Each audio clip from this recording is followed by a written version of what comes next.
सैमसन, आपको अपने चैनल में वेलकम करती हूँ। तो आज हम कुकिंग नहीं कर रहे हैं, आज हम एक चीज़ लेके आए हैं। इसको हम अनबॉक्सिंग इसकी करेंगे और आपके साथ शेयर करेंगे कि हम क्या लेके आए हैं। तो हमने जो पिछली थर्सडे को वीडियो भी अपलोड नहीं की है क्योंकि हम घूमने के लिए कराची गए हुए थे। तो फिर कराची से हम लोग वापस आते हुए हैदराबाद से ये अपने घर के लिए ओवन लेके आए हैं। तो ये मैं आपके साथ शेयर करूंगी और इसको अनबॉक्स करते हैं। तो चलिए खोलते हैं इसको।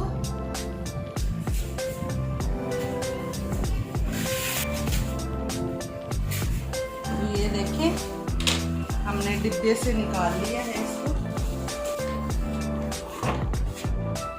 ये देखें, हम लोग कराची में अपनी अम्मा के घर गए थे, अपनी अम्मा से मिलने के लिए। भाई वाले वहाँ रहते हैं, अम्मी वहाँ रहती हैं, तो उनसे हम मिल के आए थे और आते हुए हम हैदराबाद से ये लेके आए। तो इसकी मुझे बहुत ज़्यादा ज़रूरत थी क्योंकि मेरे पास ओवन नहीं था।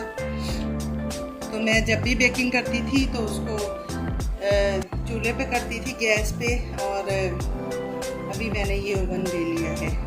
तो अभी खुदा ने चाहा तो नेक्स्ट टाइम जो भी चीज़ हम बेक करेंगे या केक वगैरह बनाएंगे तो इस ओवन को इस्तेमाल करते हुए बनाएंगे।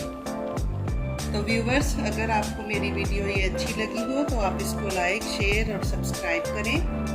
दुआओं में याद रखें। मिलते हैं अगली वीडियो में एक नई रेसिपी के साथ। खुदा हाफिज़। Thanks for watching.